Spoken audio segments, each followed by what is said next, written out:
j'espère que vous allez bien, je suis absolument ravie de vous retrouver aujourd'hui pour cette nouvelle vidéo. Aujourd'hui, on passe en cuisine avec ce délicieux banana bread et sa ganache au chocolat noir. C'est une recette qui est ultra simple que je tiens du blog Aventure sucrée de ma copine Sarah, ma chérie. Si tu passes par ici, je t'embrasse. C'est une recette, oui, comme je vous disais, qui est ultra simple avec des vieilles bananes. Je veux dire, on a tous des bananes qui traînent et on ne sait pas quoi en faire. Au lieu de les jeter, hop, on les recycle dans un super gâteau qui est d'une facilité déconcertante avec une ganache qui est juste succulente. On y va, c'est parti. Je vous emmène avec moi dans ma cuisine.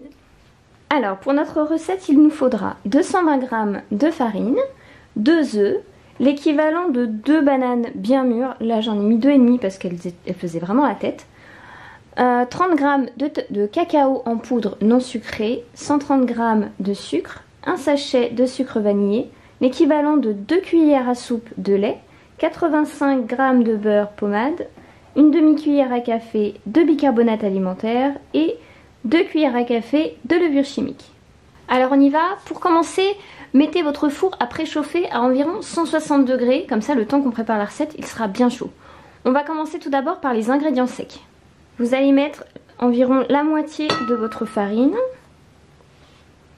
le sucre vanillé, le bicarbonate, la levure chimique et le cacao. Une fois mélangés, on les met de côté et on passe au reste. On va prendre nos bananes et on va les écraser avec le beurre pommade. C'est vraiment important qu'il soit pommade de manière à ce que ce soit un peu plus simple à mélanger.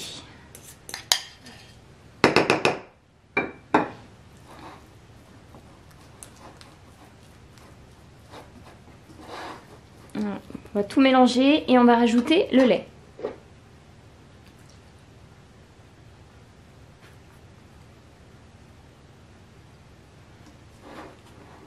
Nos bananes sont écrasées avec le beurre. Alors clairement c'est pas le truc le plus appétissant de la planète, hein, mais je vous garantis que ça va vraiment être une tuerie. Donc on va reprendre notre mélange sec et on va y verser notre mélange banane et beurre. Alors on va mélanger tout de suite nos deux préparations. Ça va pas être le truc le plus évident de la terre, hein, mais bon, avec un peu de bonne volonté tout est possible. J'ai mélangé mes bananes à ma préparation sèche. Je vais maintenant y rajouter mes 2 jaunes d'œufs. Alors vous mettez bien les blancs de côté parce qu'on va s'en servir juste après. Voilà. On peut y rajouter le reste de la farine de tout à l'heure. Et on mélange. Alors on doit se retrouver normalement avec une pâte qui va être vraiment très compacte. Mais on va arranger ça.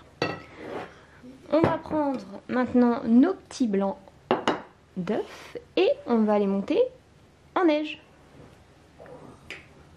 J'ai monté mes blancs d'œufs en neige et c'est un peu le secret, c'est ce qui va apporter le côté onctueux, aérien au gâteau et qui va le rendre vraiment très agréable. Je vais donc rajouter mes œufs petit à petit à l'aide de ma maryse dans mon mélange chocolat banane. Donc on y va tout doucement.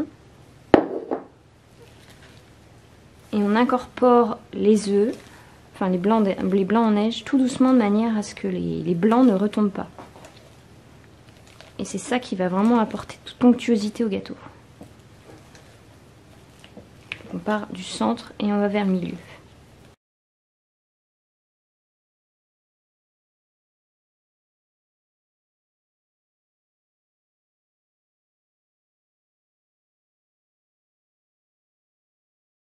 Voilà pour le mélange, donc on a une texture qui est vraiment très agréable. On dirait presque de la mousse au chocolat. Donc notre gâteau est prêt. On n'a plus qu'à le mettre dans un moule et au four. J'ai versé ma préparation dans un moule à cake et hop, zou, au four.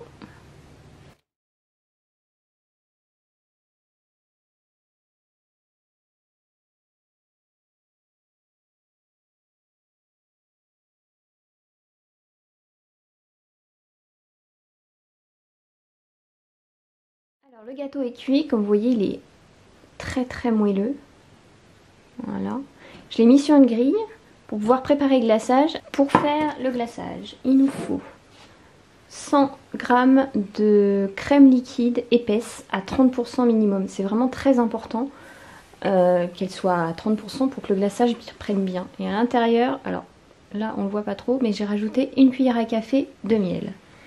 Et il nous faut également 100 g de chocolat noir. Donc même quantité de chocolat que de crème. Alors pour réaliser la ganache, tout d'abord il faudra monter la crème à ébullition. Hop. Pendant que ma crème était en train de monter à ébullition, j'ai mis mon chocolat à fondre dans le micro-ondes.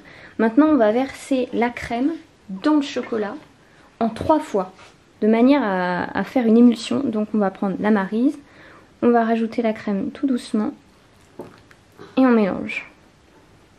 Le but étant de bien faire prendre la crème avec le chocolat.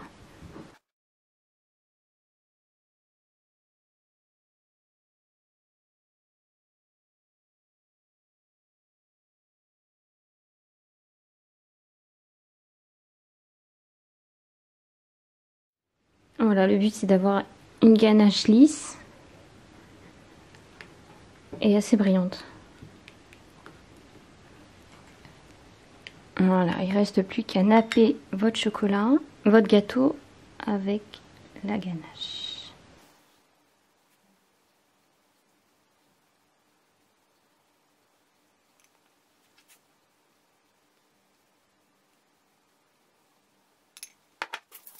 On va passer à la décoration. Pour ça, je vais demander à Minou de venir m'aider un petit peu. Et on va mettre des petites perles de sucre. Vas-y chérie.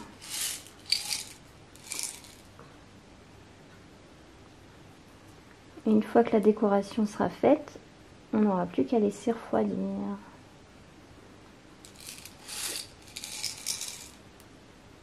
Vous pouvez mettre des bananes, vous pouvez mettre ce que vous voulez en décoration.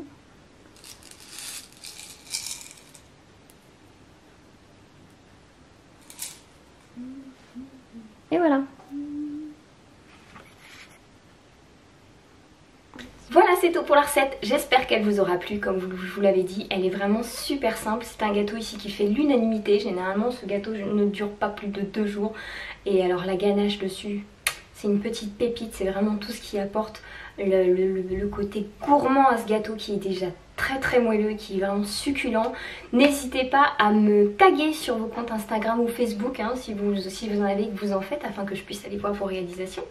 Sur ce, je vais vous laisser parce que j'en connais 2 qui me commencent à taper dedans et moi je risque de ne plus rien avoir à la fin. Entre mon chéri et ma fille, c'est très compliqué de pouvoir faire des gâteaux ici. Enfin tant mieux, c'est qu'ils sont bons. Je vous invite à aller faire un tour sur la chaîne de Aventure Sucrée, je vous la mettrai à la fin de cette vidéo. C'est donc ma copine Sarah, comme je vous disais tout à l'heure, qui a ouvert un blog de pâtisserie. Ces pâtisseries sont d'une simplicité enfantine et elle a décidé d'ouvrir sa chaîne YouTube avec sa fille. Et elle a mis la première vidéo en ligne il y a quelques jours, ce sont des cookies. Je vous invite vraiment à aller faire un tour, à vous abonner histoire de la soutenir. En tout cas, je souhaite déjà la bienvenue à tous les nouveaux abonnés qui sont par ici. Alors je ne sais pas si c'est le confinement qui fait ça, mais en tout cas on est de plus en plus nombreux par ici et ça me fait vraiment plaisir. Donc je vais essayer de redonner un petit peu de vigueur à mon compte et vous donner un peu plus de nouvelles et un peu plus de vidéos. En attendant, je vous embrasse très fort. N'hésitez pas à liker cette vidéo, à la partager et à vous abonner à ma chaîne si ce n'est pas toujours fait. Je vous embrasse très fort, prenez soin de vous et à la prochaine. Salut!